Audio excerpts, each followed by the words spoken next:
My name is Ying. I come from China. I used to work in a Chinese think tank for almost 20 years, doing European studies. And then I decided to have some change in my life and came to New Zealand. My name is Daviti. I come from Georgia, the country from Eastern Europe, Black Sea coast. Very beautiful, with beautiful mountains and rivers and lakes and a beautiful history and culture. And I've been here in New Zealand for past 5 years. I was in China. I read some research papers of NCRE by accident, and I thought that the quality of these research papers were at a very high level, which is quite impressive.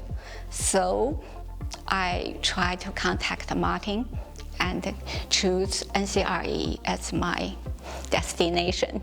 Before I studied diplomacy and international relations in Europe, because after graduating my bachelor's degree in Georgia, I moved in Europe and I spent my 3 years in Europe. Mostly I lived in Eastern Europe, in Lithuania, Latvia, Estonia, Poland. I've traveled a lot. I did my course in Czech Republic, where I spent half a year at the University of Masaryk University, and after graduation I moved to Slovenia where I did my traineeship at the Center for European Perspective, where I got familiar with the European institutions, how do they work in practice, and in terms of accession negotiations with the Western Balkan countries and all the process related to the Copenhagen criteria before the accession process. So that was my background pretty much. I became very experienced in terms of the European foreign policy, and that was probably one of the main reasons why I decided to do a PhD, to become an expert in that field. New Zealand is beautiful, the natural beauty, and the people are very nice here. You should be welcome to join us. Before officially enrolling to this study, I came to Christchurch to know everything, the environment, the people there, and I'm very happy. I've never had a chance to come to New Zealand, and when I got the chance, I just said, I'll take it. Is it more PR? Or Martin is my first supervisor, and Dr. Serena Kelly is my second supervisor. They are all super nice people. Martin is a kind of professor. He's extremely experienced. He respects every decision I made. So I think I really appreciate. But still, if you become the Prime Minister, I don't know. So I just randomly Googled some professors, and one of them was my future supervisors from the University of Canterbury, Milenko Petrovic. And we had a conversation for a couple of weeks, and I even didn't expect him responding, because I know that professors are very busy, and as usual they do not respond external emails. But he did respond, he did read my proposal, and he did give recommendations. And at the end of the conversation, he asked me, Daviti, why don't you come and do your PhD here? And I was like, we're here. And he said, in New Zealand. He was a great student of mine. I mean, very good thesis, I mean, and I'm proud of being his supervisor and of him being my student. Who was good in following my suggestions. Sometimes we have quite extensive discussions, if I can so say. Dubrovnik, Croatia. They have exodus of people in Croatia. I don't know whether it start.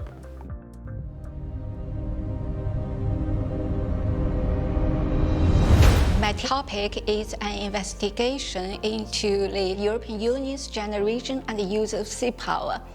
It is based on my observation that there is a high level of participation of the EU in the maritime security sphere. There are maritime military operations of the EU, which is very remarkable in the EU history.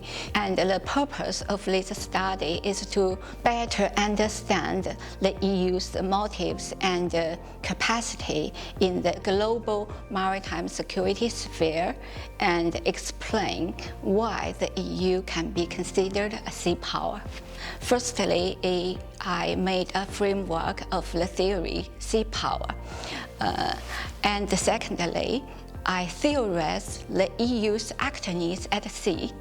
In other words, I gave EU an identity at sea. Third one, I think, is quite a complete, holistic investigation on the EU's resources and capacity in the maritime security sphere, which is very important.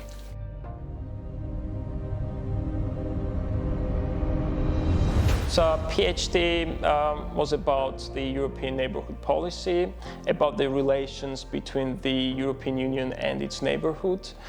And I specifically focused on relations through eclecticism and pragmatism. I employed rationalism and constructivism because I wanted to look at the relations through the interest and values dichotomy.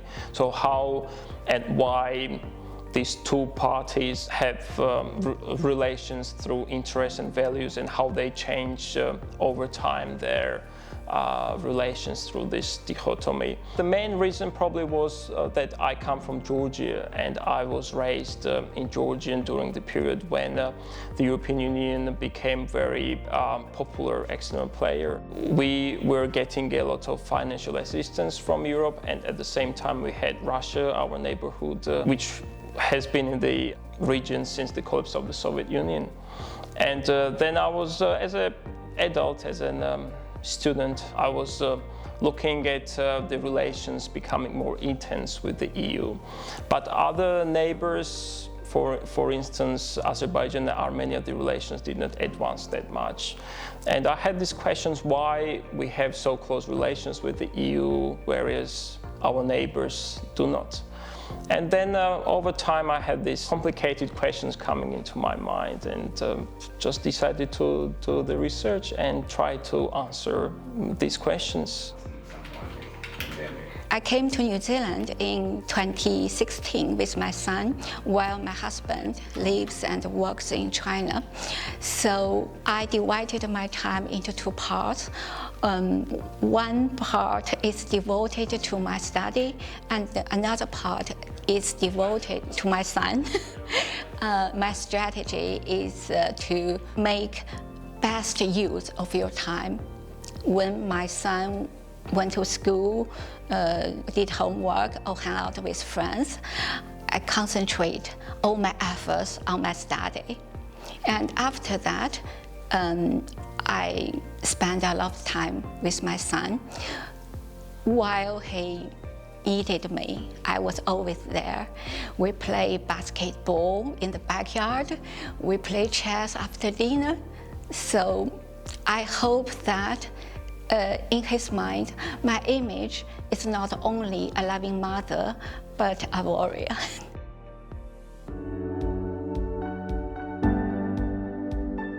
It was very difficult to manage my student and work life, but it is hard, but it's doable. So everyone who manages their time wisely, they can do it. For instance, I've been always working since I moved to New Zealand. I've been always doing a part-time job, at least 20 hours per week. And at the same time, I was working on my PhD studies. I was writing, as many other students. And it's about managing the time. If you manage the time wisely, you can do both work and study. A lot of friends ask me frequently, why did you want to do a PhD study? And my answer is, doing a PhD study is about self-educating, to acquire the ability of self-educating. It's kind of academic training. After that training, you think independently and critically, you will have good oral and written communication skills. You become more logical. It's not only knowledge, but the ability which counts. So I think if you are full of energy and curiosity, you love doing research, you love facing challenge, doing a PhD study is kind of an option. I had a very supportive department. The NCRE helped me with my tuition fee scholarship, so that I didn't have to worry about paying the tuition fees. So I could more focus on my study, but I had to work to cover my living expenses because I didn't have the monthly scholarship. But tuition fee scholarship were paid by the NCRE in total. I think that the benefits to study in the NCRE is that you have a lot of opportunities to meet these people, to talk with them, and to even attend the academic meetings in New Zealand and abroad. Yeah, every time you feel that your eyes are a little bit open-minded and get some new knowledge, new ideas. It's very good and useful for PhD students because you can't have all this experience. One of the main things I loved NCRE was the opportunity the department gave our students to go abroad and attend the conference in different countries. Throughout the studies, I've been in 3 different countries. I've been to Japan, in Tokyo, in Melbourne, in Australia, and Taiwan, in Taipei, where I attended the international conferences and met the colleagues. And in that terms, NCRE has been very supportive to finance our travel and accommodation in these countries. And I think attending the conferences for every student, it doesn't mean they are PhD or master's or bachelor, is very important because conferences give you opportunity to present your work and to get the feedback, and then you can use the feedback in your further research and improve your thesis at the end. When I was doing my conferences during the PhD studies, I could notice that NCRE students have been always the top students during the conferences. They were always getting the best feedbacks from the professors, and their presentations were always at a high level. So what I could see that NCRE students and NCRE in general are very well-educated, experienced individuals who contribute to the field. While I was doing the oral defense, I felt like I'm a superstar.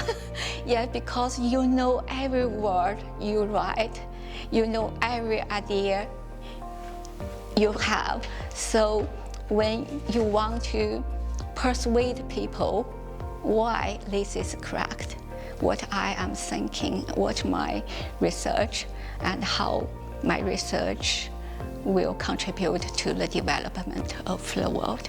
So it's fantastic. When I came to defend my thesis, I was very nervous but super confident. Confident because because I knew my thesis very well, and also because I had very good feedback from the reviewers. And it gives you this confidence, but of course their anticipation and anxiety is there, and you think different scenarios. But at the end, when you finish everything and they congratulate you and give you the doctor degree, PhD degree, you have this interesting feeling of, like Plato said, I know that I know nothing. And you want to know more and more and more, and it's kind of challenge of life to know more, and it's a never-ending journey. I think NCRE is the best. Yeah.